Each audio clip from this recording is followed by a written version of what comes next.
Sekeres Price for Wednesday, May 8th, 2024, coming to you from the Nation Network studio built by Arbor Lee here at the iconic Wall Center, downtown Vancouver. And if you're heading to an event in downtown Vancouver, I don't know, say a game? Is there something to happen? Oh, Abbotsford Canucks. Right. Yeah. Well, hey, I mean, sure. Taking the game and come back downtown for some fun. Make a staycation. Call the Wall, 604-331-1000. As for the Sekeres Price rate, some blackout dates apply. Matt Sekeres alongside Blake Price. Grady Sass hitting switches, conducting things with Sean Chessman. We've got a big show coming up, and it's all brought to you by Applewood Auto Group. Applewood Infinity in Langley has the QX60s, the 2024s with lease rates. Sit down to hear this. Sit down, please. 0.99% up to 24 months on all trims. Drive away in your brand new QX60 at Applewood Infinity in Langley. It's all good at Applewood. Poll question today. We are asking you, no matter what happens against the Edmonton Oilers, has this been a successful season for the Vancouver Canucks? Yes or no? You can vote at Sekeres Price on Twitter and YouTube. I had my say on this on the weekend, Blake Price. Would love yours. No matter what happens, is it a successful season for the Canucks? Yeah, it is. It is. I think there is a little bit of a variation there, though. Like, I think if they got unceremoniously swept, I think people would change their answer just a little bit. But a nicely contested 6-game defeat to the Oilers, yeah, I think people will walk away and say, hey, that was a fine season. Even if they're swept, huh? No, that's the thing. Like, I think if you get swept, I think it feels like you really weren't that competitive. Right. I think they want to see some competition. But here's my take on that. If you get swept and you learn we're not very competitive against the Edmonton Oilers in a Stanley Cup playoff series, to me, that is still or could still be an invaluable learning for the organization. Yeah. Like, let's face it. They're already at a point where even the most optimistic Vancouver Canucks fan could only dream about in September. Mm-hmm. Like when we made our preseason predictions, and I had them way down the Pacific Division and already have done the mea culpa welcome at things I was wrong about with this team.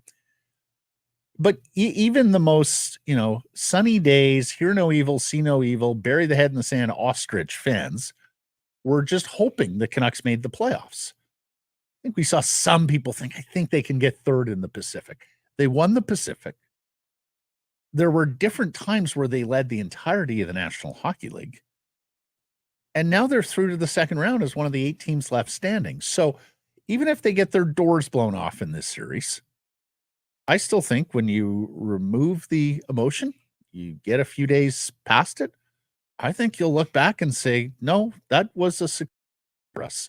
Our franchise ahead of the curve, ahead of where everybody, including ownership and management, expected it would be. I think the problem is that when you get to this point, you microanalyze all the teams and you see, hey, there's no perfect team out there. Certainly there's teams that have fewer holes than others. Not in a cap era. It's very hard. Yeah.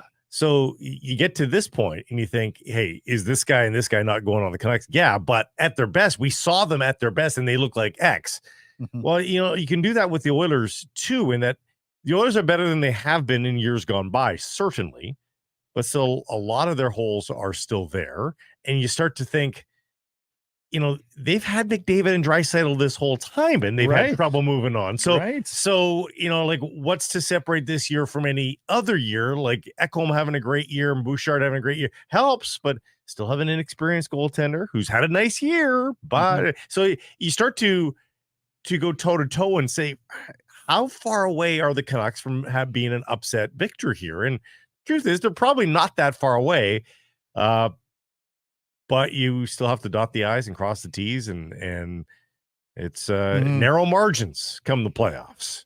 I think back to that fine line split. Fine lines. I think back to that series with the St. Louis Blues. Was that 2009 for the Canucks? The one where they swept? Yeah.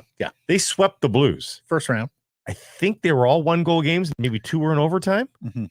Like Sir, I remember one certainly in overtime. Burrow's scoring in overtime in St. Louis. So there's like a universe there where St. Louis pulls out a couple of games, and and the Canucks need 6 games to win that, right? Like it's just so close come the playoffs, bounces and all that. So yeah, we'll see. Well, let's hope it's close because some don't think this will be close. More on that as we go through today's program. But let's get to our top story. It's brought to you by Douglas.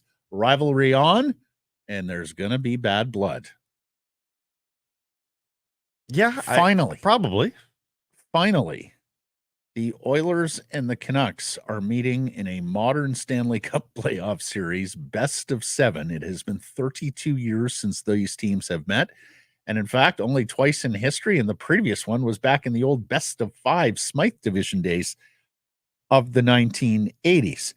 It has been an extraordinary coincidence that for the intervening 3 decades, when the Canucks have been up, the Oilers have been down. When the Oilers have been up, the Canucks have been down.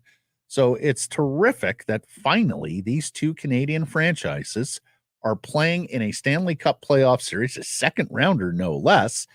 And that had big Russian Nikita Zadorov talking with incredible affection for this country and its love of hockey. Here's Big Z on the series at hand. Well, nothing beats the playoff atmosphere in Canada, I would say. I mean, we saw the first game here.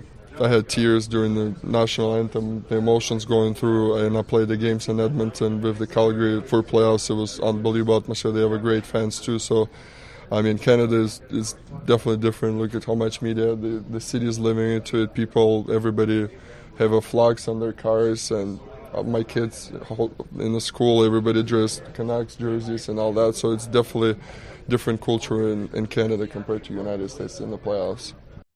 As we know, he's a bit of a reformed Russian. He has spoken out about Vladimir Putin, the invasion of Ukraine, and even to the detriment of family relations there. He's talked about how he no longer. But to have at somebody else's national anthem, it tells you about how great the atmosphere is. And he's not wrong. And never mind the other traditional Russian thing of generally wanting to live in New York or Florida, and he doesn't seem to, at least, and we'll see where he signs in the offseason, of course, but he hasn't made any audible signal that it needs to be New York or Florida. So the fact that he's saying there's nothing like it leads you to believe he's kind of open to being in a good hockey market wherever that might land.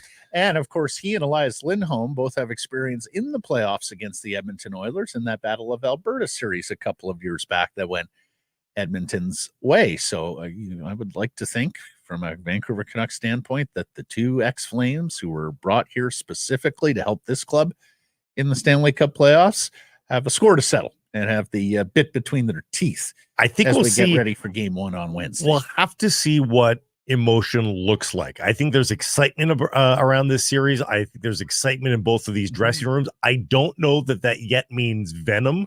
I don't know that this yet has the earmarks of like a really dirty, bloodthirsty series. It can get there, and it can get there in an awful hurry with one action. But I do think there's excitement at the very least, and I think everybody is pretty pumped about that. Go to Douglas.ca right now. Order your new mattress. Douglas.ca/Canucks Army to make sure you get the best deal. You'll get the best mattress, that is for sure. The perfect firmness, motion isolation. It sleeps cool in the summer. It keeps you toasty in the winter, relieves pressure. If you don't get good night's sleeps, get yourself onto a Douglas, and every mattress order comes with a free comfort sleep bundle right now. Order yours today. Douglas.ca/Canucks Army. Elias Pettersson is back on the ice. He was skating this morning at an optional Vancouver Canucks morning skate. So gotten over whatever sickness was ailing him and keeping him from practice on Tuesday. Looked pretty good too. We've talked about how this is lying season, smokescreen season. Austin Matthews was ill, and then all of a sudden, wait, no, there was an injury there. Rick Tocchet was asked about this morning. Had a big answer. He had a very big answer because the speculation has been going on for some time, dates back to the regular season. A poor close to the season for EP40, and people are wondering, like, is there something wrong with the wrist again? Does he have rib injuries? Is he not getting much on the shot? The accuracy isn't there. The just the weird mechanics, bobbles, like just about everything. Here's Tocchet on what's ailing Petey. No, I think he's fine. You know, I know some people are speculating we're hiding an injury. He had illness. We don't lie here. So for you guys that want to make it he's got a broken wrist or a broken back, he doesn't. He's just a little sick. So that's it. How much more do you need from him offensively? Well, I mean, you know, obviously this is a big series. You know, there's 8 teams left. You know, he's a big factor for us. You know, hopefully, you know, especially at home, we'll get him in some good situations on the ice. So hopefully he can take advantage of it. Lies is a strong word. It's gamesmanship that we see in every sport. Lie is strong, but he may be sick as well. But I think it is probably a half truth that there's not something else going on. I will give Rick Tocchet credit. He has been, for the most part, the best we can tell, quite honest with us all season long. He has been different than your typical NHL head coaching mold. What was it once upon a time? Brian Burke acknowledged, if it helps our hockey club, I have no problem lying to you guys. Rick Tocchet has taken a different a different approach throughout the regular season. We have heard him detail injuries, give timelines on injuries, the sorts of things that some coaches just can't muster. So willing to give him the benefit of the doubt here and believe that it is just illness and that he is nothing if not just feeling a little under the weather, or has felt a little bit under the weather. Now, here's Elias. He spoke as well today. And needless to say, he is very anxious to put the first round against the Nashville Predators behind him. No, I'm excited. I think I just wanted to do too much the first few games, but hopefully that was the last question about the first round. So looking forward for a second round.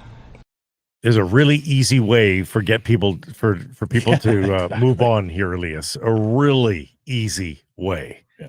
So hopefully he just concentrates on that. I mean, other players that weren't that great in the opening series, they've got no problem talking about it. Dakota Joshua has gone on extensively the last 2 days in a row about, hey, he wants to have more game ones. You know, and he hasn't had a lot of game ones in that Predator series. So, you know, he knows that he wants to get better and he's saying all the right things. So there's 2 ways to go about that. Best thing for Pettersson to do is to perform. Simple as that. And I'll say this as well. I mean, 3 points in the 6 games for Elias Pettersson in round 1. Sounds better than it actually was. Right. Yeah. Moving forward here, I think he needs someone on the communication side to pull him aside and go, you know, PD, the flip and aloof stuff doesn't really work when you're not performing at a very high level. You're moving into a contract that is paying you $11 million plus per season. And we have seen it here in the second half of the year. The fan base isn't quite as rosy chummy with him as it has been previously. You know what? It doesn't work even when you're performing like Connor McDavid has had an about face, or at least a left turn. Like Connor McDavid was a little aloof and a little bit prickly and a little bit smart assy for a lot of years. I'm seeing a little bit of a different Connor McDavid. Connor McDavid is opening up a little bit more and putting a little bit more thought into it. Dreisaitl's now the smart ass over on the Oilers side. But you can, even at 1.4 points per or 2.4 points per game, you know, like you don't have to be so aloof. And gosh, when those points start to go away, it starts to look a little bit silly. So yeah. Let's hope that the points start to come at the very least. Tocchet is right. Everybody who said it is right. It is hard to see the Vancouver Canucks advancing through the Edmonton Oilers unless there is a mighty contribution from Elias Pettersson. Yeah. So, you got your feet under you. You acknowledged you were too emotional in those first 2 games at Rogers Arena, that you got swept up in everything, tried to do too much. The training wheels are off in the Stanley Cup playoffs. You had the bubble run, which of course was not the same. Now you've had the real thing in one round. Now it's go time for number 40. It's also go time for this Canucks penalty killing unit. And of course, first things first, keep your discipline, try and limit the number of power play opportunities for the Edmonton Oilers. They connected at 45% in round one against the LA Kings. They also scored a couple of goals right after a penalty expired. So effectively still a 5-on-4 advantage. Over the last 3 seasons, the Edmonton Oilers power play has been historically good. This is not a small sample by any stretch, everybody. McDavid, Draisaitl, now young Bouchard on the blue line, and of course Zach Hyman. I hear he's parked in front. Yes. There was a song that we'll get into here in a second. Please don't. He's parked in front. He's parked in front. So lots and lots of work to do for the Canucks penalty killers, and chief among them. And look, they had a fantastic series as a pairing, Nikita Zadorov and Ian Cole. Ian Cole, we've also learned to be a wise sage. When speaking about the game, here's the Canucks defenseman on the challenge that awaits their penalty kill unit. Yeah, well, listen, it's a power play. It's power play in the playoffs. Like, they're going to put their best 5 guys out there, and they're going to be out there for almost a full 2 minutes. So we know that. We know our reads need to be crisp. We know that I think pucks are going to be going to the net at some point, and there are going to be some low plays. There's going to be a lot of shots. We're going to have to block them. We're going to have to win battles around the net. It's a simplified formula, but it's one that works if we can get the job done. Hey, the good news is there's momentum on the penalty kill side. They were marvelous throughout much of the Predator series. So, they've got some experience to draw on now to remind them what they should be doing. I'd flip it around, though, too, Matt, and say, the Canuck power play has to find a way to get them into the box, right? The Canucks power play wasn't atrocious. It was not great versus the Predators at 15%. The biggest problem was they didn't get enough opportunities. Like, the best way to, that's a good counter to the Oiler power play. You're on the power play. They're not. Mm-hmm. It's the old best defense is a good offense.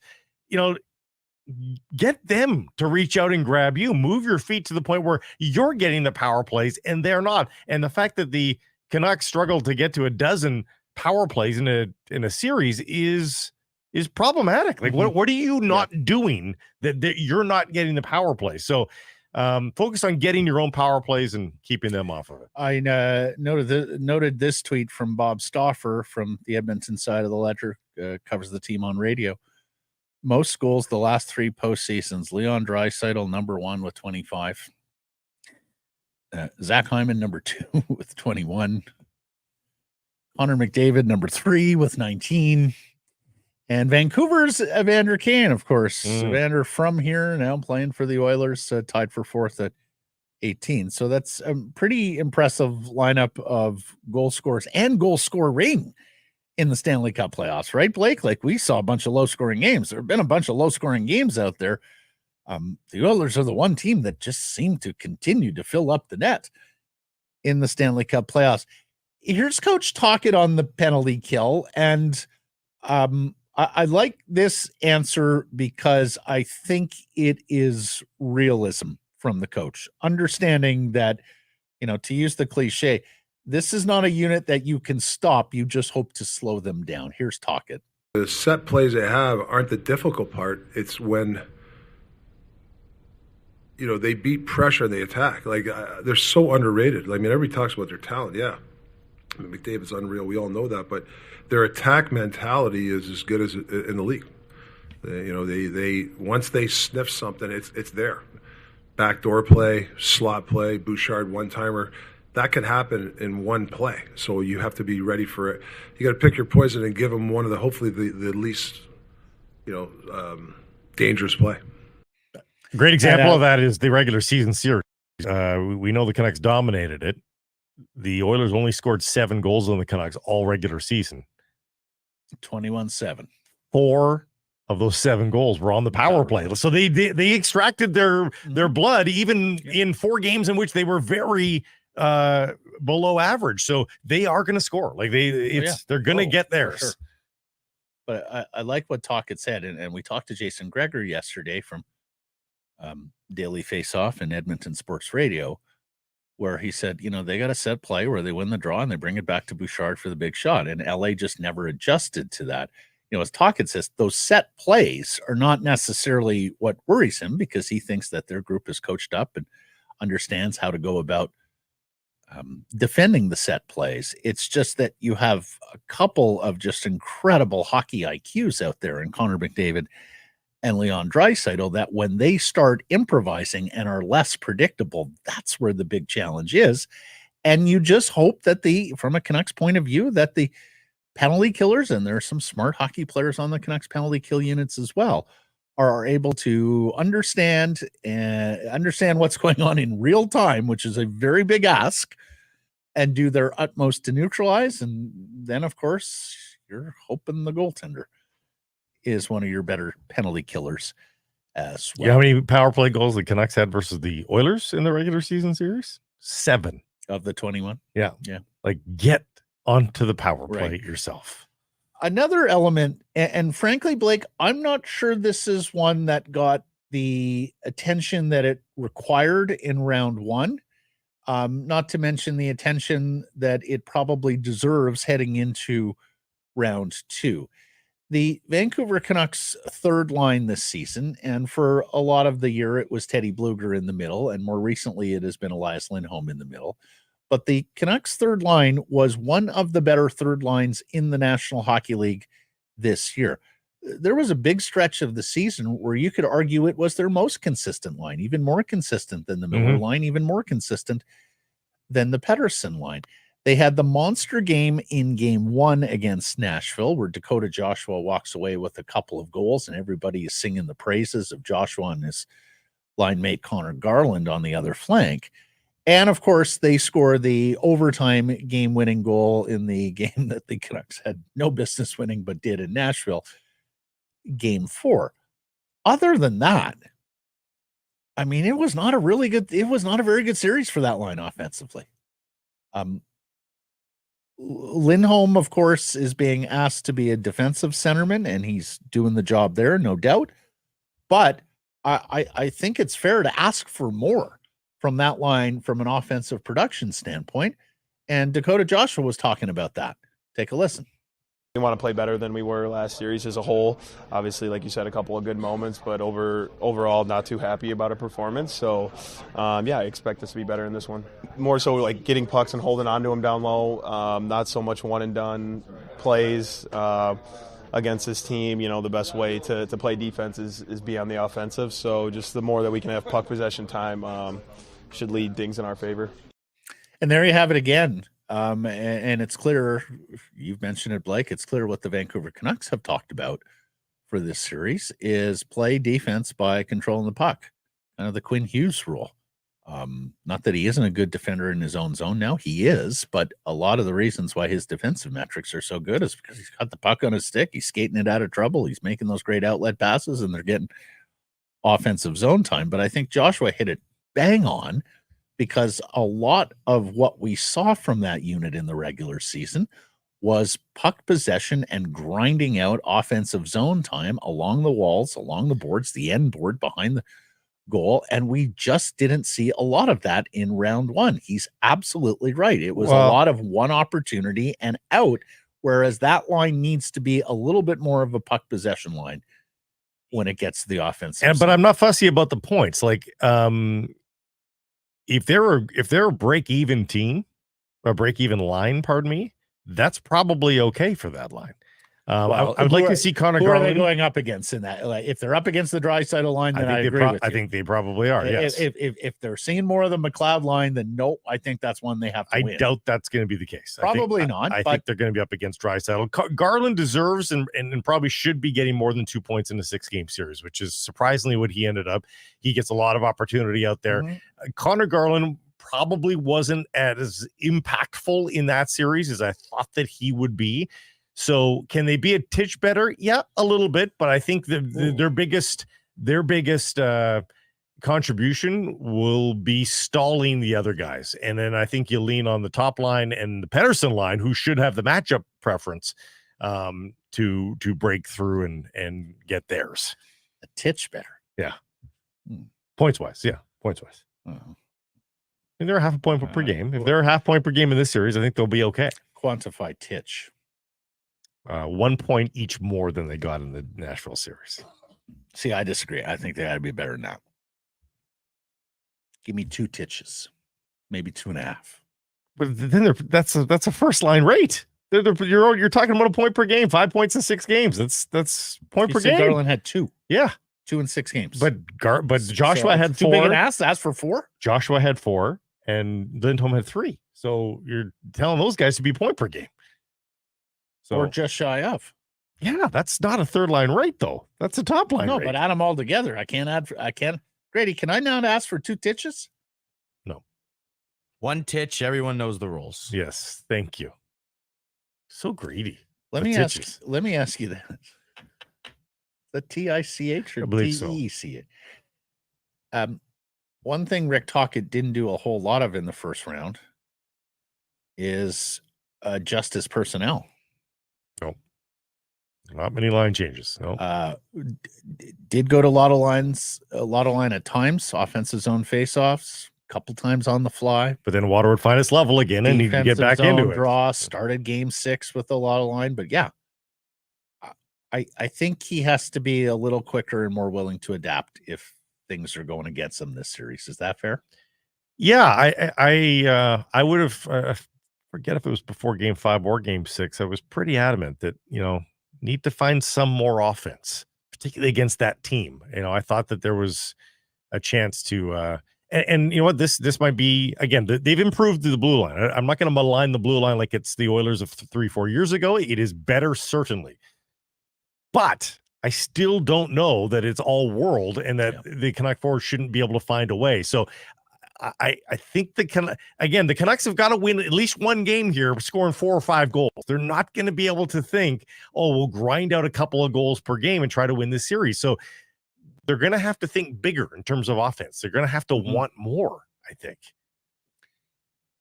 This goes to what you were talking about in terms of draw more penalties and get more power play opportunities than Edmonton and limit the number of man advantage chances the Oilers get, period. And we haven't talked about this yet this year, but Rick Tocchet spoke to the NHL about diving and embellishment after defeating the Nashville Predators. Mm-hmm. And I think this is brilliant by Tocchet.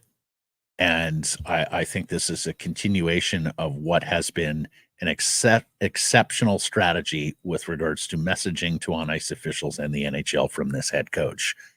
Because as we know, Blake, he did not whine, bitch, complain about officiating much in the regular season. There were a couple of instances, and pretty much only when it was blatant. And more often than not, it was couched in, as you call it with the kids, the sandwich. Positivity, something that could be better, and with positivity, right? To me, it's brilliant that he my kids and Grady, and great, of course. Yeah. Well, your work, wow, your work child. To me, it was a brilliant spot to pick because you're putting it in their ear for this series without the emotion and everything. Like the NHL hears from coaches, managers, owners all the time in playoffs series griping about officiating. Tocchet's like, no, I'm not going to pile on. I'm not going to be one of those guys.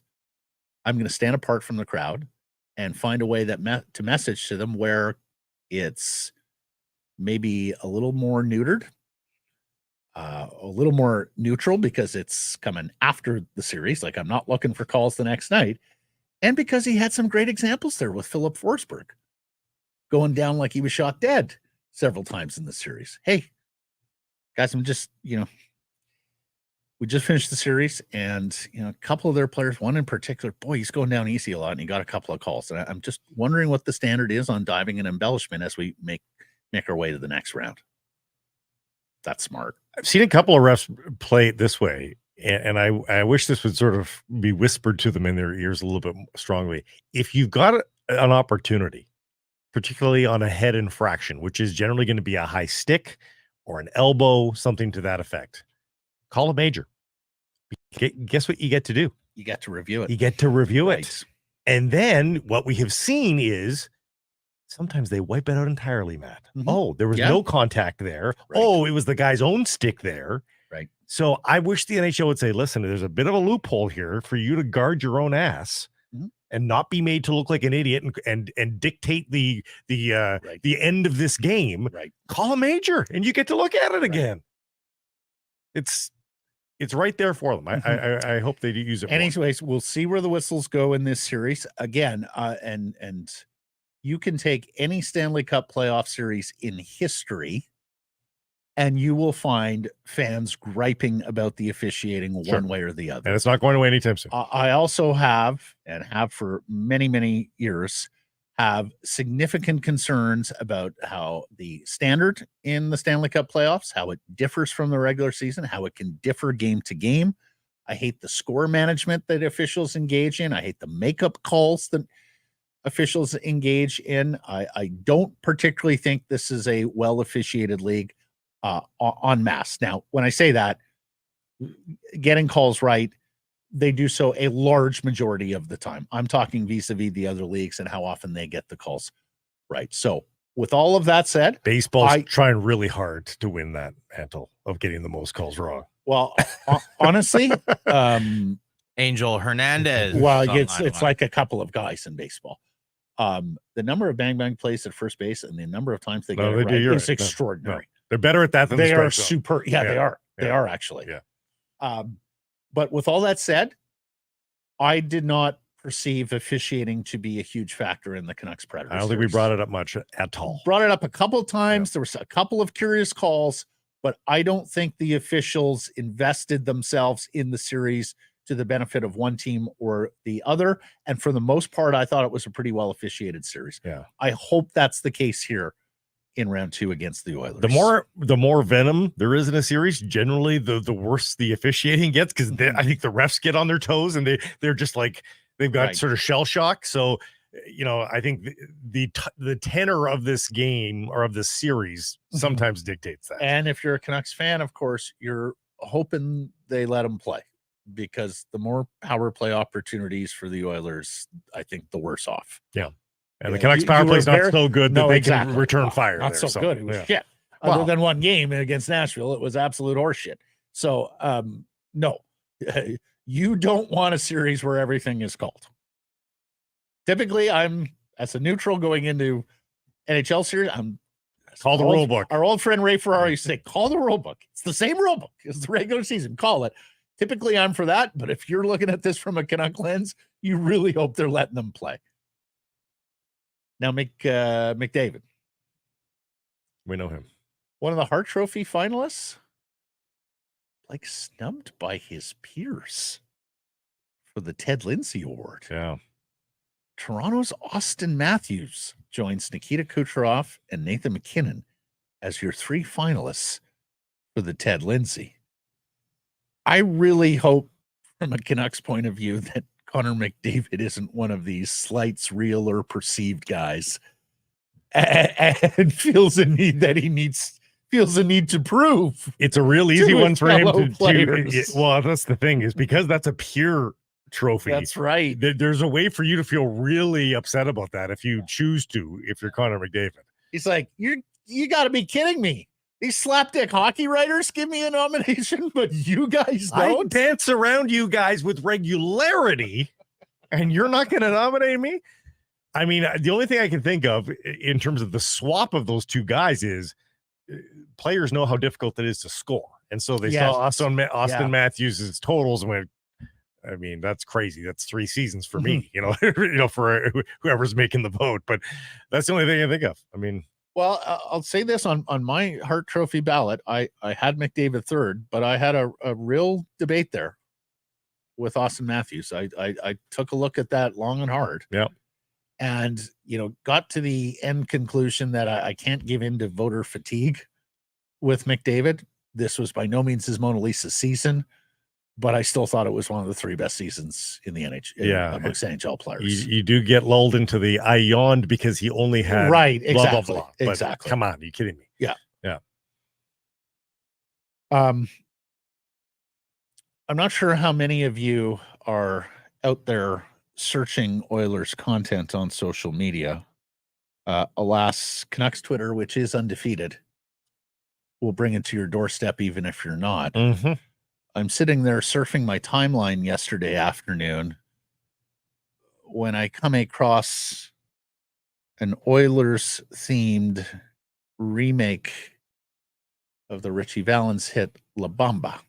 Now, there's long history with that song in the Alberta capital, the late Joey Moss, the Edmonton superfan. It was a favorite song of his. They've brought it back for some playoff runs. Should we play it? Yeah, I mean, oh man, give me a sec here. Yeah, because here's the thing: what the first tweet I saw about this was like, "What the hell is going on in Edmonton?"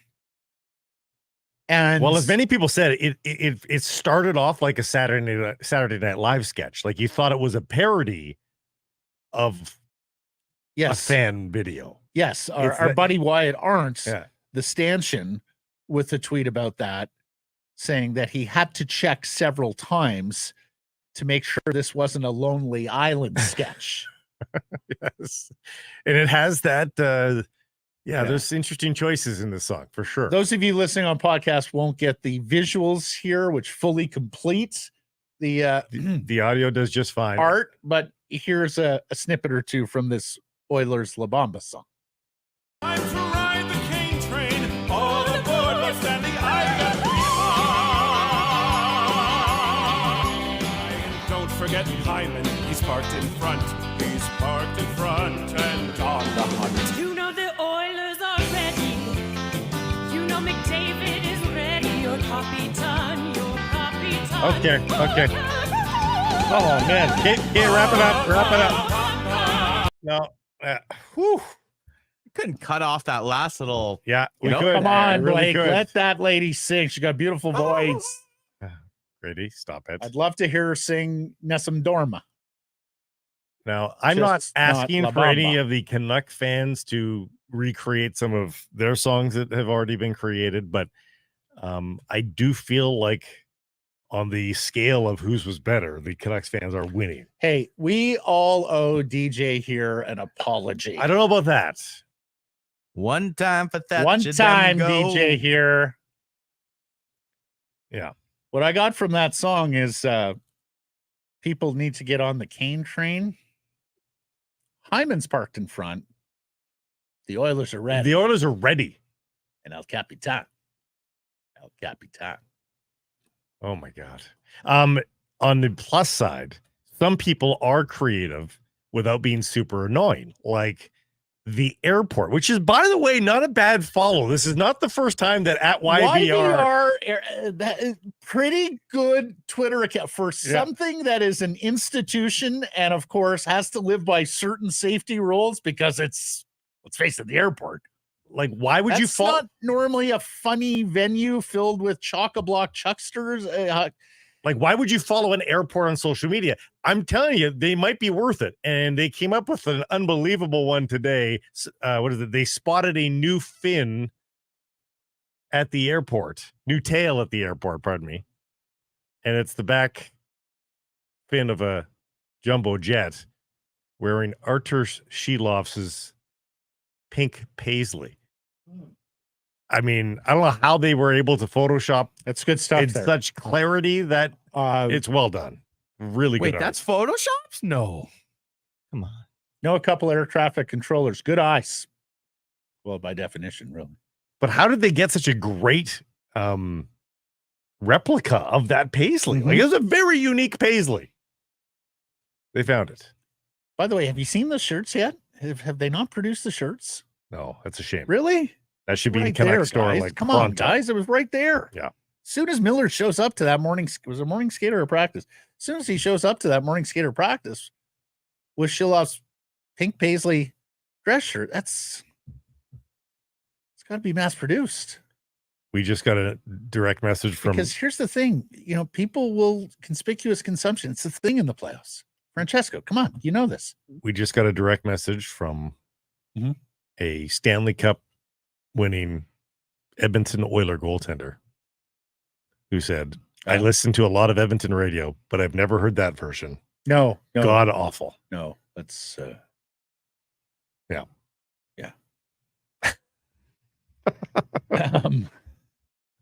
So the year. No, stop it. It's not a morning show. And Come here's on. the thing: it will be in your head the rest of the freaking day. Everybody, The original, God we've willing. all been sitting here humming it all morning long. Oh. Whew. Okay. We're getting public viewing parties. More on this with Rob Williams as the show continues. Needless to say, it's not your older brother's public viewing party. It's not Edmonton, Winnipeg, Toronto's. There's always a catch. Anybody's. Folks. There's always a public catch. viewing party. But the mayor and City Hall is getting braver here. So let's hope this is just a toe dip, and that if the Canucks do advance through the Oilers, or do have to go to Edmonton for a game 6, that we maybe get a little meat on the bone here for this public viewing party, which will be held at a park that you've never heard of unless you happen to live in the area, and is capped at 2,000 people and several miles from downtown. Yeah. We should mention, because the Oilers are finishing off their game day skate, definitely no Adam Henrique for game 1. They are hopeful for Friday. Connor Brown drawing in, though, for Adam Henrique. So a little bit of depth has cut away. A little from bit, but let's face it, the big injury in this series is still Thatcher Demko. The Oilers have it's funny. I did our friends Nat and Drew on their morning show on Move this morning, and I believe they asked me about any injuries from the Oilers we should be wary of, and I aware of, and I said, well, they have an injured forward, but they have a lot of forwards. Yeah. I mean, Adam Henrique's a good player, nice deadline addition, but I'm not sure if somehow Edmonton loses this series. I'm not sure the recriminations will be if we only had Adam Henrique in game 1. No, probably not sure not. anybody No. is going to be hanging an L on that. We should mention the Abbotsford Canucks, and really unfortunate for the Abbotsford Canucks because their series schedule was set prior to this series schedule being set, which means you've got a elimination game 3 at Abbey Center in the second round of the Calder Cup playoffs here. Abbotsford is playing the Ontario Reign, the Los Angeles Kings farm team, who won the first 2 games of the best of 5 down at their barn. So backs against the wall here. Got to win 3 in a row for the baby Canucks. They may have Jonathan Lekkerimäki, the first-round draft pick, cut by Team Sweden here for the World Championships game. So he's en route. We'll see if he makes it. The other thing is it's Zach Sawchenko, because Nikita Lopilo continues to be listed as the Vancouver Canucks' 3rd goalie. So he's the e-bug lest something happened to Artur Shilovs or Casey DeSmith today. Would not be available, I don't suspect, for Abbotsford through the rest of this series against the Reign, with what we know about Thatcher Demko status, that he's certainly going to miss the first 4 games, which takes you to next Tuesday. The interesting nuance to that is with both teams in the same city, I guess it would just be too close. I mean, you at least get through game day skate knowing if the goalie is okay. But yeah, I mean, the Canucks aren't going to leave anything to chance. They want to make sure they've got true NHL goaltenders in the building 1 through 3. And that's the right call, Blake. Yeah, it is. And I know a lot of people, because hockey seems to have a sentiment for the crazy stories. Well, but hockey seems to have sentiment that you have to in some way defer to the competitiveness of the minor league team. The baseball guys are pretty hardcore about that. Like, they don't care. It's all about development. It's 100% about development. If they can do something to help the competitiveness, they will. But when it comes in any way, shape, or form in opposition to what's best for the parent club, then it's not even considered. And truthfully, Zach Sawchenko's been fine too. It's hardcore, but this is the way it has to go for the Vancouver Canucks. You can't afford an injury to a goaltender that suddenly leaves you with one guy. And Zach Sawchenko's been fine. They just lacked scoring too, so they need to find some scoring. We've been telling you, T-shirts. The We Have an Army T-shirts Nation Gear, here to gear you up for Vancouver's playoff run. Rep your favorite team. Shop the exclusive We Have an Army playoff tee and more at nationgear.ca. Let's get to today's menu. It is brought to you by Greta, and very pleased to welcome everybody to Greta on Sunday. There's a big hockey game going on. We will gather there at 6:30. We will raise some money for charity. We'll have a first goal sociable. Give you some game cards for 3 hours free arcade play. I think it was on Daily Hive, a list of Vancouver's top arcades, and Greta was right there, front and center. You're welcome to gather before 6:30. Yeah, by the absolutely. Way. That's just what time the puck drops. That's what time the puck is dropping, but we'll be there, probably be there half an hour before. And we'll see if we bring back intermission trivia. We have had nothing but winners on intermission trivia, really? Blake, and we've given away some fun prizes. So come join us at Greta. That's 50 West Cordova. We mentioned it on Tuesday's program. ESPN polled its 24 hockey experts and asked them who they like in the Oilers Canucks series. 23 of them picked Edmonton. We've got the 24th guy on today's show. Ryan S. Clark. He's a writer. He's based down in Seattle. He's going to come on and let us know why he picked the Canucks, the sort of feedback he is getting, being the lone wolf picking the Canucks. Fun interview coming up with Ryan Clark of ESPN. We will also talk to our friend, the aforementioned Rob Williams, Rob the hockey guy, the sports editor of the Daily Hive. He's going to tell us about, well, in detail about the public viewing parties.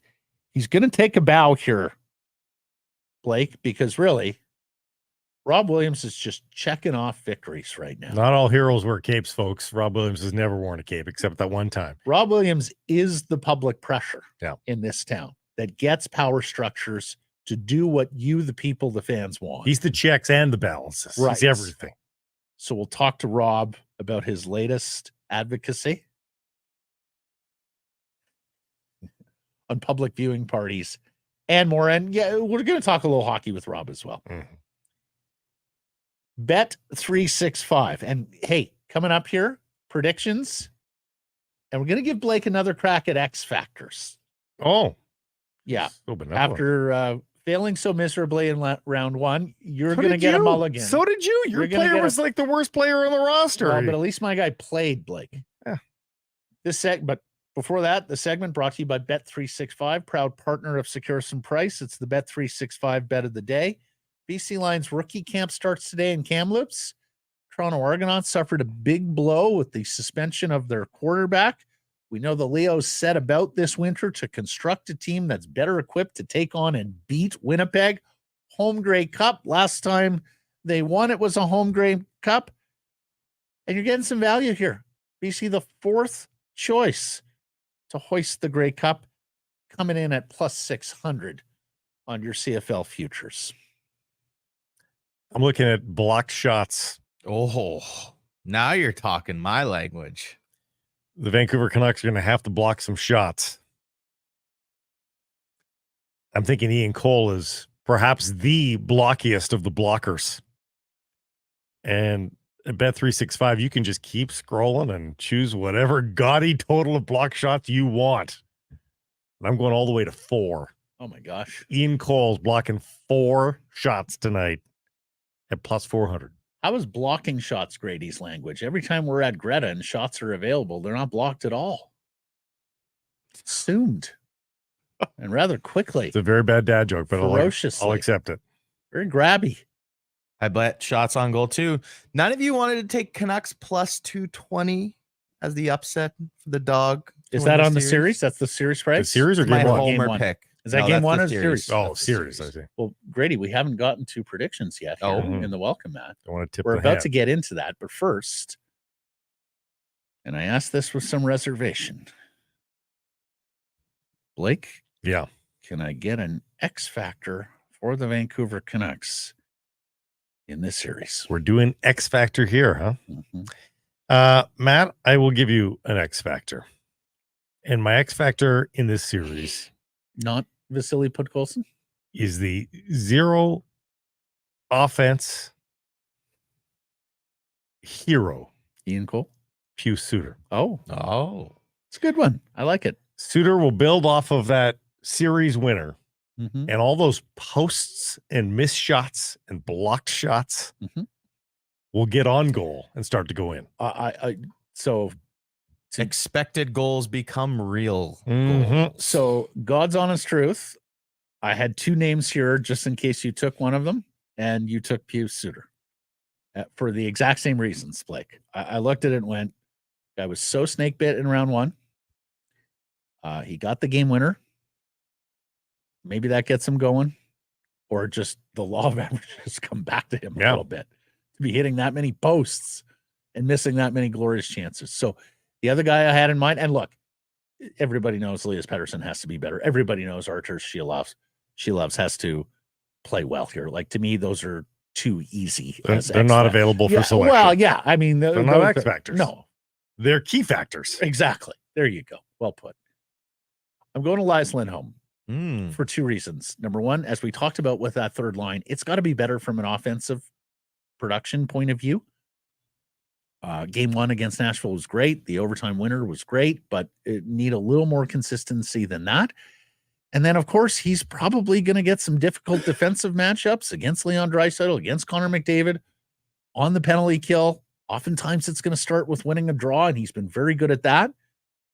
So I'm going a lot. And, of course, we also mentioned an ex-Calgary Flame who, boy, they got their lunch handed to them in that Battle of Alberta series. Lots and lots of goals. So I suspect he'll be motivated. He's playing for a contract as well, right? Big UFA. I think he's after maybe giving some money back, is starting to make some money here with what he's seen, and how he's played recently. So Elias Lindholm for me as the X factor in this series. I thought you were going to go Hoglander there. If I had more faith in Hoglander, I would. Yeah. I just You think about who he's playing with total zero. and who he's playing with. No, He I know, can't- but he can't- was just a total zero in round one. Like I just, I saw signs from Lindholm. I saw signs from Suter. I saw very little from Hoglander. Yeah. And so I couldn't go with him or Mikheyev. I just couldn't bring myself. That line has just shown, like, nobody on the line has shown any sign of breaking through, as opposed to Suter's playing with one of the best players in the series, you'd think, in JT Miller. So, but if Hoglander's going, that means Elias Pettersson is going as well. Right. So you're Well, that really goes so back you're, to your so key you're really factor. you're really so just he's dependent Yes. then on somebody who Yep. not going. Yes, that's right. To me, he's 2 steps away from being 2 steps away. Yeah. So that's why I didn't go there. I considered Ian Cole as well, just as a defensive stopper, but then I just thought a little too far down the pecking Hard order. to quantify too. Blake likes him a B side, but a C side, a D side, that's a little too deep. Well, I don't know. I like it too. Yeah. Okay, it's prediction time, so we're going to do so in a welcome Let's match. get into it. Let's get into it. I don't know if it was malicious. Probably not. But I do know it was another WTF moment. My question to ownership would be, was it worth it? And the architect, and I use that term loosely, given there wasn't much architecture, more finger painting with this team. It's like the running of the Bulls in Pamplona. Someone is going to get hurt. That's what you all need to understand here, right now. Okay, Blake, floor is yours. Lead us off. I'm going to qualify this. We just saw the Canucks for 6 games versus the Nashville Predators.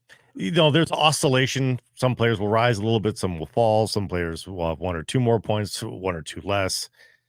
I'm operating under those expected norms.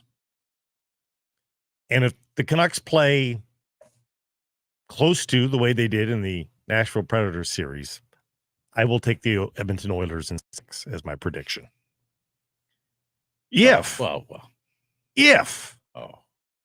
Elias Pettersson miraculously becomes Elias Pettersson, it changes the equation. Here come the asterisks. Yeah. Oh my God, Grady, can you believe this mealy mouth bullshit? I'm just dealing with a reality versus a fantasy. So scared. So the reality is I'm taking so much Oilers in 6. Fence sitting. No, so it's much. not. It's just reality.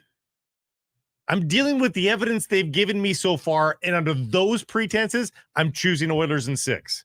But am I saying it's impossible, that there's no way, there's nobody that could help them? There is somebody. He's on the roster. But if you're talking about where would I go on Bet365 or the like, Oilers in 6.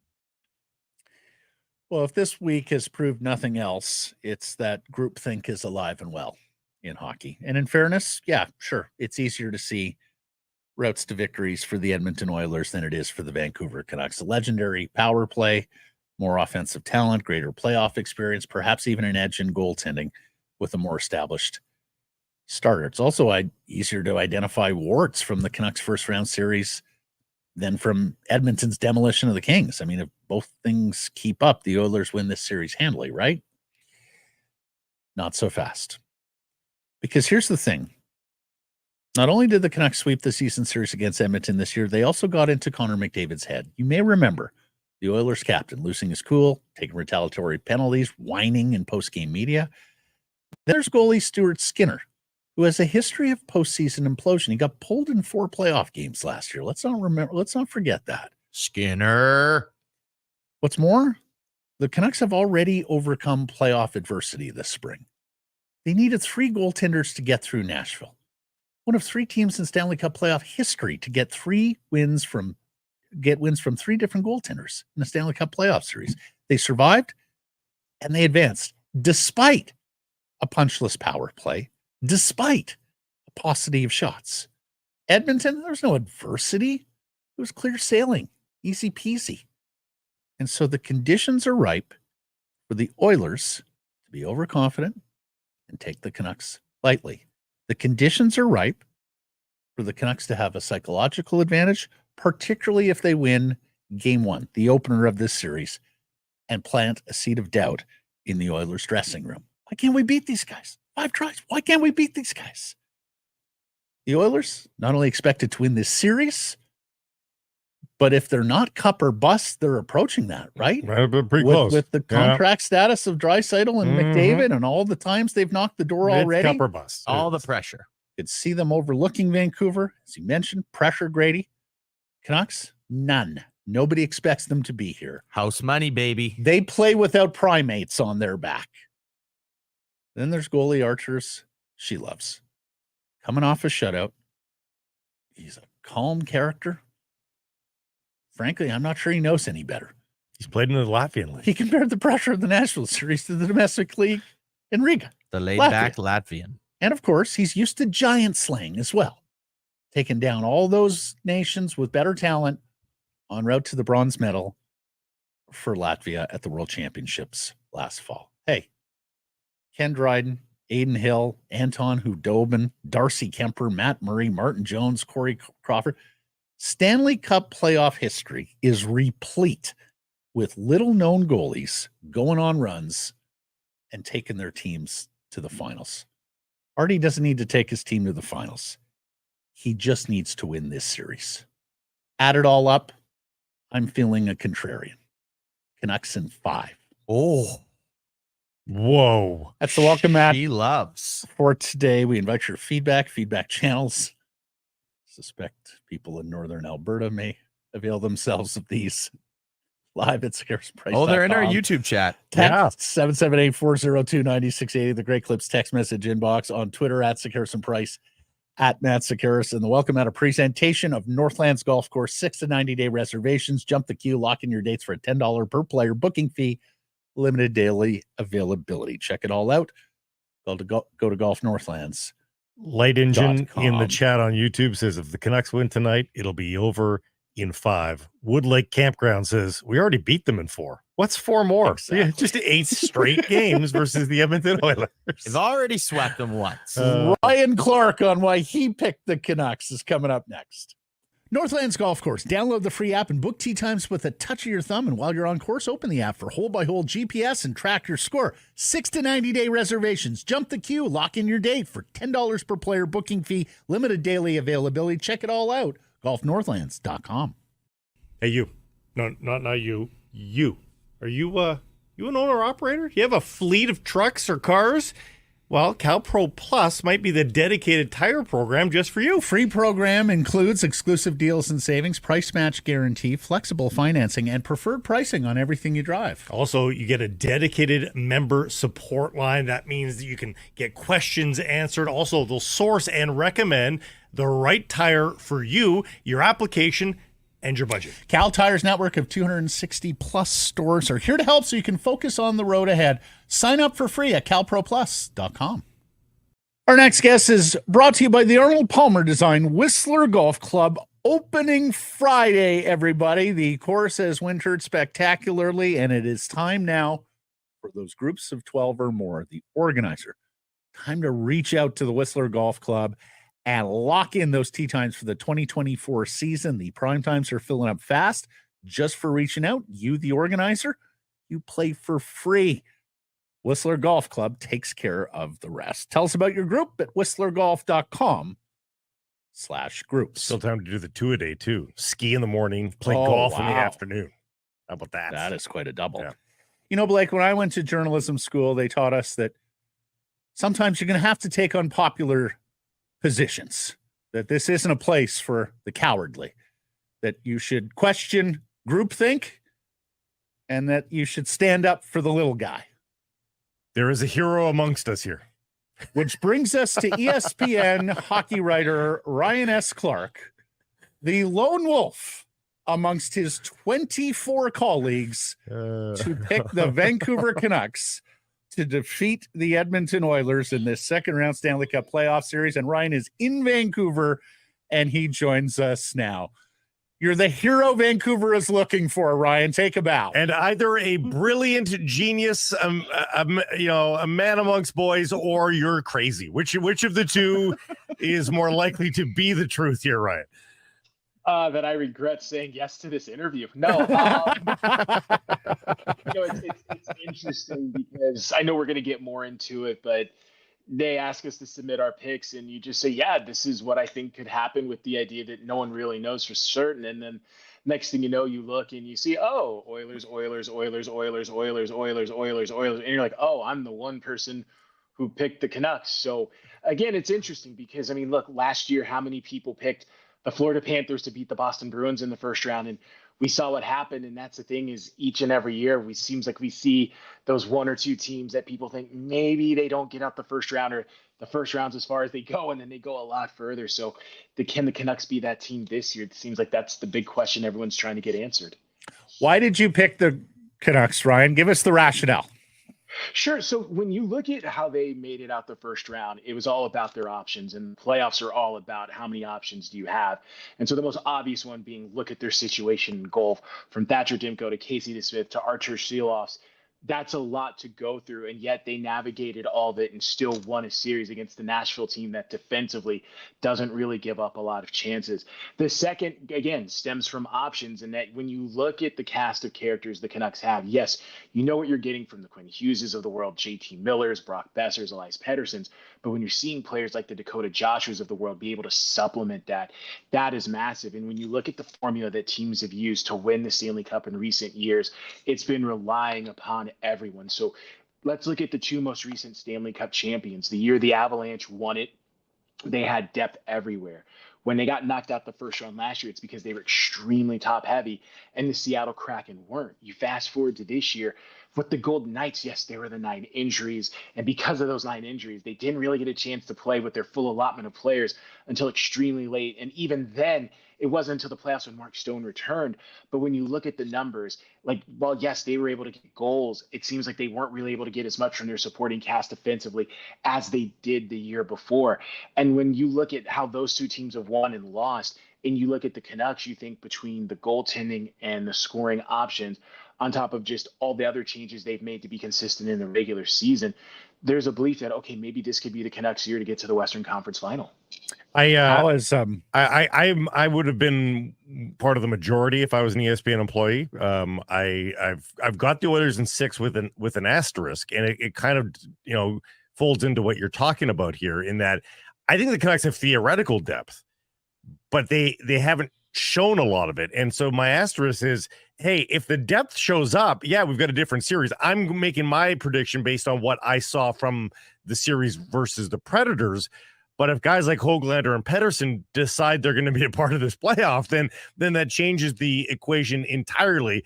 You know, do you see the Canucks depth being there already, or are you more of that mind that it's just due to come? Somewhere in the middle, that while Yeah. you've seen elements of it present itself in the first round, you could still see more in round two. And it's interesting you bring that up because that was one of the big questions facing the Edmonton Oilers last season in the playoffs. So go back to that second round matchup against the Vegas Golden Knights. In the games the Oilers lost, if it wasn't McDavid or Draisaitl who scored, the only non-McDavid Draisaitl Oilers to score were Zach Hyman and Warren Foegele. And it led to an offseason of questions of how do you get more offensive production, not only just secondary and tertiary, but how do you get it in those games where there might be a loss, but at least you can look back and say, you're able to do X, Y, and Z. And game one of that series is a great example. Yes, Vegas wins 6-4. There's all these questions about, okay, what could they have done better defensively? Well, Leon Draisaitl scores 4 goals, and it was an all-time great performance. But when you look at everyone else in the lineup, they were really able to not only do what they needed to do, but they were able to have games in which they kept guys like McDavid off the board, which is huge, whether it be even strength power play or whatever. So both of these teams have questions about depth, and that's just it, is like, unless you're one of those teams that has won a cup and it's proven, and as we saw with Vegas and Colorado the last 2 years, and even Tampa when it tried to win a third in a row, just because you may have answered the questions the year before doesn't mean this current season you have it all figured out. What kind of feedback have you gotten being the lone wolf at ESPN picking the Canucks? So completely honest, didn't know what to expect. And then all of a sudden you start getting text messages from people you know in Vancouver who they're like, you're the one who picked the Canucks. And you're just like, okay, yeah, whatever. And then you start looking at social, and then next thing you know, it's another. And it's like, I don't know who Ryan S. Clark is, but I like him already. To when are we going to build the Ryan S. Clark statue? It's like that was something. Another funny one was, I can't wait to see a Ryan S. Clark jersey walking around game one, which, like, again, that was interesting. If we see that, oh my goodness. The funniest two have been, someone tagged the mayor and said, if the Canucks win this series, that I should get a key to the city, which, like, that's just wild.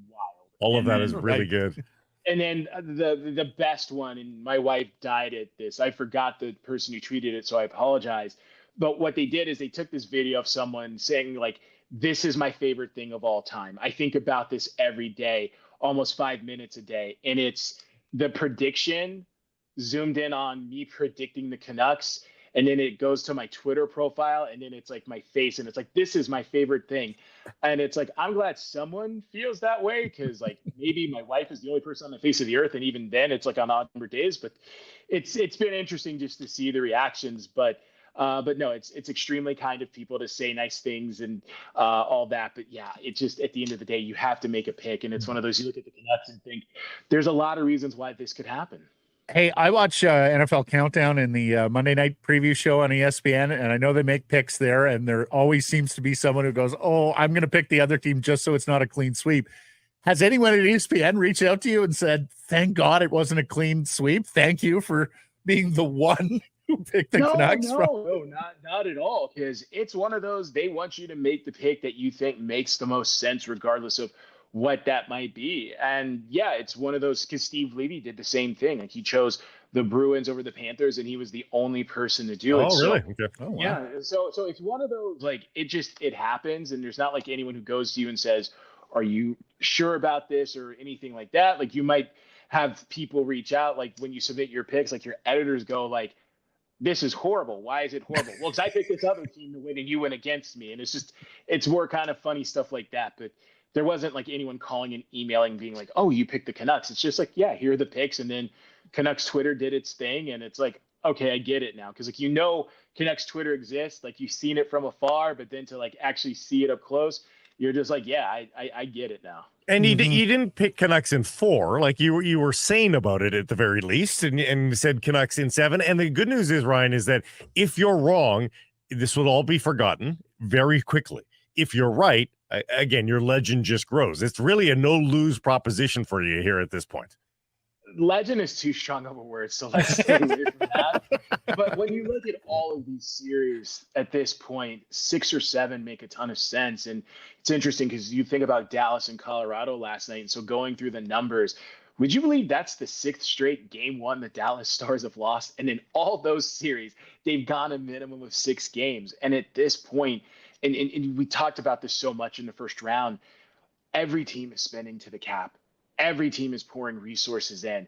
And when you have the margins that tight, to expect a 4 or 5 game series, not saying it can't happen, but when you look at the way teams are constructed, it seems like 6 or 7 is the way to go, especially when you look at the cap. But more importantly, and with the case of the team like the Canucks, even what we saw with the Golden Knights last year, forget having 2 goalies. If you can have 3, that's just another example of how deep these series can go. But I also hope the last night was a good indication, guys, that that the second round might be a little bit better. Like, of all the first rounds that we've seen in recent years, that was maybe the most vanilla first round. It was a terrible first round. Even Kelly Rudy said it on Hockey Night. Yeah. But that was a pretty spectacular night last night. So maybe this is a good sign. Carolina, New York, what a hockey game. Yeah. That was absolutely extraordinary. Hey, Ryan, did you put any stock into the Canucks being 4-0 against the Oilers in the regular season, or majority of the games being so long ago that not relevant to this? It's hard to say how much of a role that's going to play. And sorry to keep coming back to this, but we just saw the answer to that question last round. Because think about it. The Winnipeg Jets came in 3-0 against the Avs. It outscored them, 17-4, 17-8. Either way, they had 17 goals. And the question was, how can the Avalanche keep pace with the Winnipeg Jets, only for the Avs to not only win in 5, win the last 4 in a row, and after giving up, 7 goals in game 1, I believe Winnipeg, and going into game 5, hadn't even scored 7 goals in their next 3 games combined. And so it just goes to show how much things have changed. You're better at, even look at Vegas and Dallas. Like, until last series, the Vegas Golden Knights had greatly struggled with the Dallas Stars, and believe the statistic, and apologies if I get this wrong, was after game 2, they had lost 6 in a row to the Vegas Golden Knights and 9 of the last 11 between the regular season and playoffs. And yet they won a 7-game series.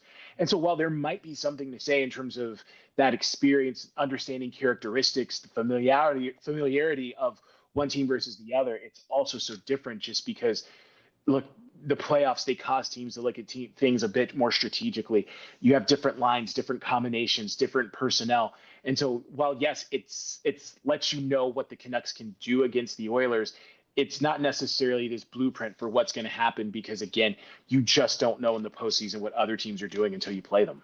Are you a believer that all the pressure's on Edmonton here and the Canucks can play loose and not be as hung up as the Oilers are? Honestly, and this is going to be the dumbest thing ever said on this show, there's pressure on everyone because this is Canada. Like, if we're having an honest conversation, like, this is Canada where, let's face it, we've talked for how many years now has this nation not won a Stanley Cup in terms of seeing one of its teams? And for these two teams, even when you look at like what's in front of them, no matter who wins, there is going to be pressure because of that. And not only that, but it's other things too, because like the Oilers, it's the pressure for all the obvious reasons. McDavid, Draisaitl, can you win? How do you do it in this era where like Colorado's figured out, Vegas has figured it out, Dallas is trying to figure it out. But with the Canucks, there is even pressure in the sense of like, well, yes, this is a big step forward. How do you make sure that this is now going to be the norm going forward? Because how many teams have we seen in the past miss the playoffs for X amount of years, get in 1 year, go to the second or third round, and it looks like, okay, is this going to be the standard, only to drop off? And then you're left asking, well, what happened? And it seems like if you're the Canucks, that's the biggest question for you to answer when this postseason is done.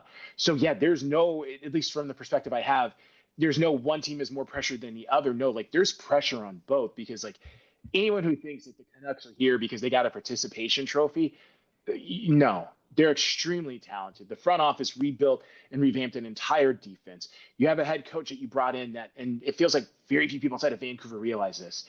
Rick Tocchet's 36 games in charge. They won 20 of them.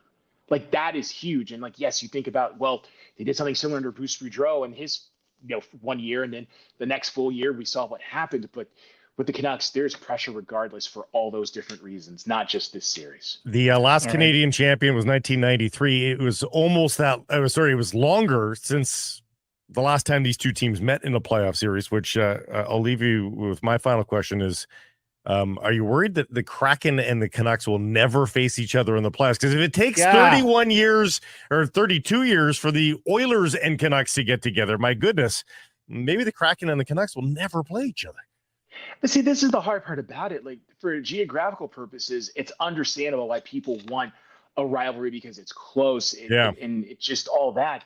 But at the same time, there's no guarantee that that's ever going to happen, because like we think about what some of the most historic rivalries have been. Like, yeah, back in the day, it was more geographic, but as the league has expanded, like whoever thought that Denver, Colorado, and Detroit, Michigan would ever have a blood feud about hockey? Yeah. But in the 90s and early 2000s, like it was the rivalry. Or how even like Boston and Florida has developed a rivalry. Canucks in Chicago for a few years, right? Canucks in Chicago and nowhere near each other. Yeah. Exactly. I mean, even Chicago and Pittsburgh to some degree, because like those were the two teams going at it in that decade. So it's hard to say, because like, well, yes, you won it there, and you're going to have regular season matchups in terms of what could happen in the postseason. Who's to say? Because now with the Coyotes moving to Utah, like there's this natural inclination of maybe them and the Avs are going to have this rivalry, when for all we know, their rival could end up being the San Jose Sharks, the Dallas Stars, or the Columbus Blue Jackets. Again, we just don't know. Well, Ryan, we admire your bravery. We thank you for coming on to defend this most unpopular position. Hope you have a blast here in Vancouver, buddy. Thanks for the time, and enjoy the city and the series. Fantastic. Thank you so much for having me. Hey, everybody. If you're enjoying what you're seeing here, then follow along with Sekeres Price on YouTube. I promise more content coming. The kids call it subscribe on YouTube. Well, how about liking it? Do that as well. Smash it right now. Everybody knows about the overdose crisis, also known as the toxic drug crisis. But what's less known is that the stigma around addiction makes it harder to ask for help. And that's got to stop. Addiction is a complex health condition, not a choice. Right, and that means people shouldn't have to face judgment at work or from their loved ones or fear the law. But shame or stigma can cause a person to hide their drug use or use alone. And we don't want that. People shouldn't be afraid to reach out. There are supports available, and it helps to know where to start. The government of BC is partnering with organizations like Sekeres Price to help extend this message throughout our province. If you or someone you know is struggling, you can find supports and services near you at helpstartshere.gov.bc.ca. You can also watch powerful real-life stories of recovery on the Help Starts Here website. Great Clips is the official hair salon of the National Hockey League. There are 37 salons in Vancouver and the Lower Mainland, all Canadian-owned and operated. Download the app and find the nearest to you. When you're up next for a cut, you'll get a ready next text. Great Clips. It's going to be great. The Vancouver Canadians are back at the Nat. Catch fireworks, giveaways, and Friday nooners all spring and summer long. Get your tickets at CanadiansBaseball.com.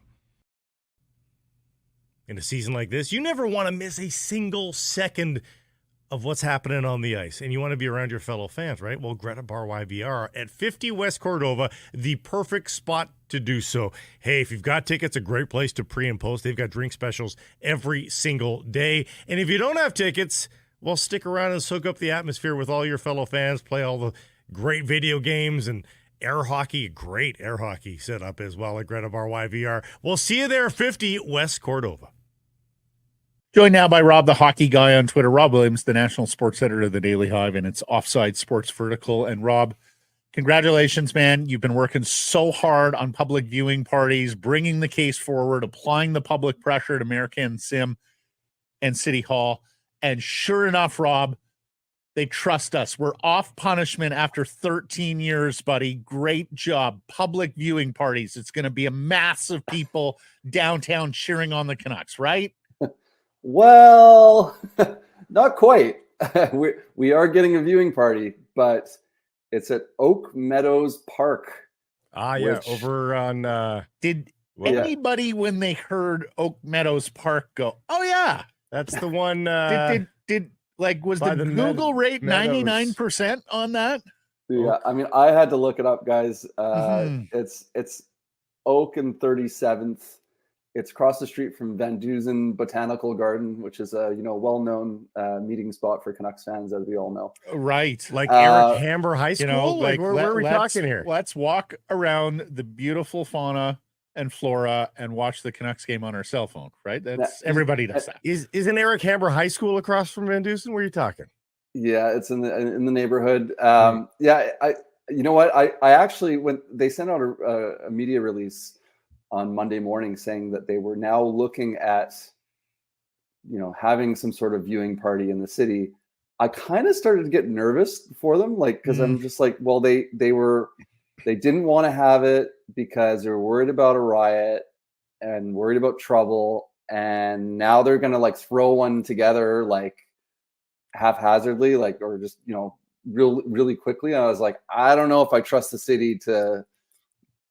I was right. It's at the high school. It's beside the high school. Okay, there you go. Like it's basically at Eric Hamber High School, which I'm sure the high school probably is not super.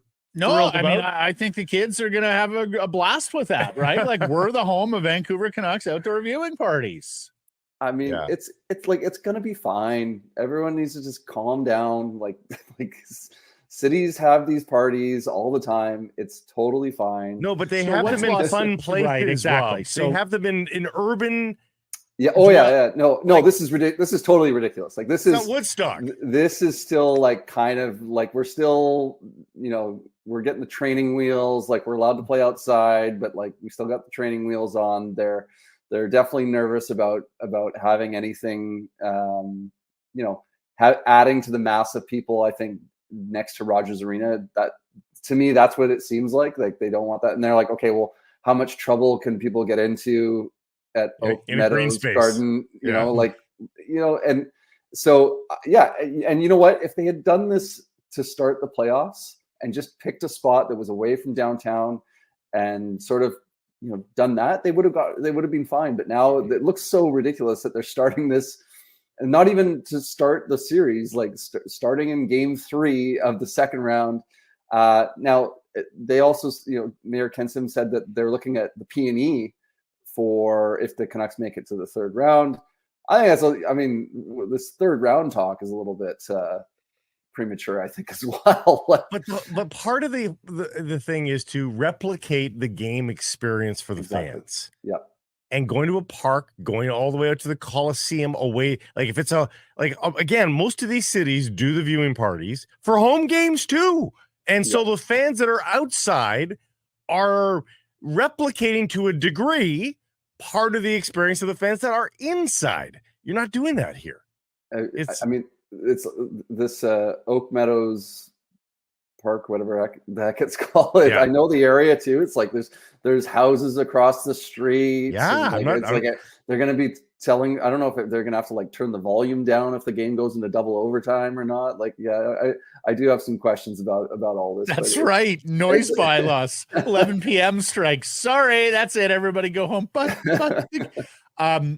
this is what max capacity 2,000, Rob. 2,000, and is it a ticketed event? Like, does it cost you anything to get in? Can you just show up and be one of the first 2,000? I'm just reading this, as it's coming out this morning. I didn't see anything about tickets. So yeah, I guess they say room for 2,000 people. So I guess whatever that means, I'm not sure if they're going to be. It's going to be interesting. I do think that I do think a lot of people will go to this. I think there's a big demand for this, and I have no doubts that they'll get 2,000 people. But yeah, it is quite hilarious that they're throwing this on the west side, far away from downtown Vancouver. It's just everyone's still a bit nervy. Although I must say, like, when they were talking about having a viewing party and throwing it together quickly, I was thinking, like, okay, if you were nervous about a riot or nervous about trouble from a viewing party, to not have it in the first round in Nashville, but then to have it against the Oilers, like when the heat is turned way up and you will probably have fans of the opposing team in the area. Like, if there's going to be some trouble, it'll be right in that situation. So I was wondering. So yeah. Anyways, I think it's better than nothing, but definitely not what I envisioned that they might do before the playoffs. Honestly, they should have done it several blocks north of there in the Ghost neighborhood. Just, bring some life and activity to that neighborhood with all the dark houses with the foreign owners who don't actually live in the houses. and who Nobody gobble up to Vancouver complain. real estate Yeah. and make it more expensive for the rest of us. They should bring some activity to that neighborhood for the next round. Rob Matt, Those lots are big enough. Rob Matt congratulated you off the top for winning this war, battling as hard as you have. It's been a multi-front war for you, and you won another war. The bus Rob war. Williams out here checking boxes of foes that he has vanquished in the Stanley Cup playoffs. Now, when those fans are showing up to Oak Meadows Park, Garden, Inn and Suites, they're going to arrive there on buses that say "Go Canucks, go!" Damn it, they're not going to say "Go Team, go." Well, Congratulations. I hope so. Thank you. I am more proud of this one because I think I was the only one talking about "Go Team, go" on buses. I saw this guys like a week or two ago, and I saw "Go Team, go," and I was like, oh, I just thought maybe it was like a quirky bus driver that was just trying to be old school. Maybe wasn't a sports fan that was just trying to be clever or funny or something. And then I saw it again, and I thought, that's weird. Is that the same bus driver? I don't know. And then I saw somebody mentioned it to me, and they were wondering about it. And I was like, wait a minute, like how widespread is this? Like, are all the buses saying "Go Team, go" instead of "Go Canucks, go"? And lo and behold, yes, this is a move that TransLink made apparently years ago to just have "Go Team, go." I guess they have to pre-program what the messages say on their buses. They're too lazy to reprogram them as each team has success. They were too lazy until Rob Williams got on the case. So, yeah, and I guess the idea was that this could work for the Lions, it could work for the Whitecaps, work for the so warm and Vancouver Bandits, could work for the Vancouver Warriors, all the teams, right? So that was the idea. When I wrote about it, people lost their minds. Like people were furious about this because, of course, everyone remembers 2011 "Go Canucks, go" on the buses, and even years after that. I did find a story from 2015. I don't remember this, but from 2015, apparently they had taken off the "Go Canucks, go." Like they weren't on buses in 2015. But they didn't have "Go Team, go" on them. So I don't know if this was BC Transit knew in 2015. There's no point here. It's just they just knew. They're like, we're not wasting any energy on this. They would have been fine with nothing this time, but "Go Team, go" hit a nerve. Like that was so much originally, worse to be fair, originally people thought it was a woke thing, that it was just like so that's what originally I think touched people's nerves. And no, it's just laziness. There was an element of people getting angry that I think are the same people that get angry at like happy holidays and that sort of thing. So that made me a little bit more uncomfortable about that aspect of things. But no, like I mean, they should say "Go Canucks, go," and they are going to say "Go Canucks, go." Apparently, it's not as easy a process as it sounds. Like they've made the decision. They made the decision after the game on Friday to switch to "Go Canucks, go." The buses, I'm getting tagged in photos by people on Twitter. Like the buses still say "Go Team, go." I got friends texting me and saying like, "I saw a "Go Team, go." What's going on? Apparently, it's going to be this week, possibly by Friday, that we'll see "Go Canucks, go" back on the buses. Do you know what the subtext is to that last part that you just talked about? Is they were like, they're out in six. Like they're like, we're not going to do all this work and then have them out in six. Like they BC Transit was not in. They call in the sports consultant. You come meet the TransLink board. Is this going to be worth the hours? We're having a meeting to discuss whether we change "Go Team, go" to "Go Canucks, go." Because it's going to be OT. Oilers in 4. Should we bother? Every week, Rob sends us notes on different things that he wants to cover in the hit. And the last note today is, can we talk some hockey at some point? Rob, we're going to spare you the discussion about Boston Pizzas in Penticton. Oh, thank God. Yeah. And Ryan Whitney. We're going to move straight to the hockey here, buddy. First and foremost, how do you see the series playing out? What sticks out to you as we head into game one?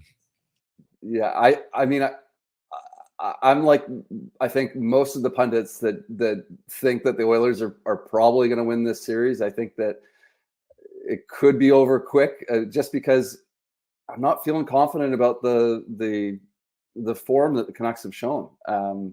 If they change that, for sure they've got a chance, but they need to be hitting on all cylinders. They can't have Elias Pettersson sleepwalk through half the series here. Like they can't have Quinn Hughes playing at less than, I mean, everyone's playing at less than 100%, but he can't be on one, wonky shoulder or whatever the heck is bothering him.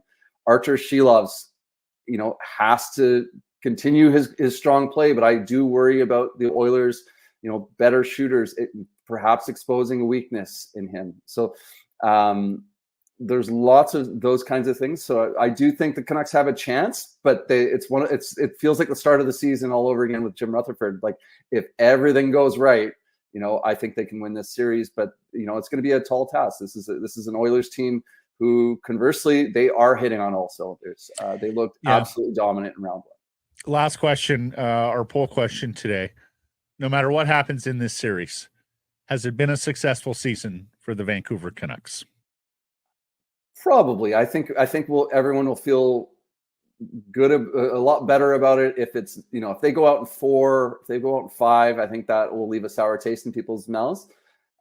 If they can push the Oilers to 6, I think, or 6 or 7, I think that's definitely, like, everyone's holding their head high at the end of the year. Now, of course, players can't have this attitude going into the series, and I'm sure they won't. They'll be coming in hungry and wanting to reach the Western Conference Final. But yeah, I mean, from where we came from coming into this season, where people thought maybe this could be a bubble team, but we had said that before and they'd fallen flat on their face. We didn't know what to expect about this team, and they have definitely turned a corner this season and provided a great time for Canucks fans. Hopefully they go another round longer, though. Yeah. Here, Rob. Great stuff today, buddy, and congratulations on your victory. If you have a civic cause that you would like to be brought up with the power structures that be in this city, Rob Williams at Rob the Hockey Guy on Twitter. He'll get it done. He'll get it done. He's a mover. He's a shaker. He's a change maker. Rob Williams. Good stuff, buddy. Hey, everybody. If you're enjoying what you're seeing here, then follow along with Sekeres Price on YouTube. I promise more content coming. The kids call it subscribe on YouTube. Well, how about liking it? Do that as well. Smash it right now.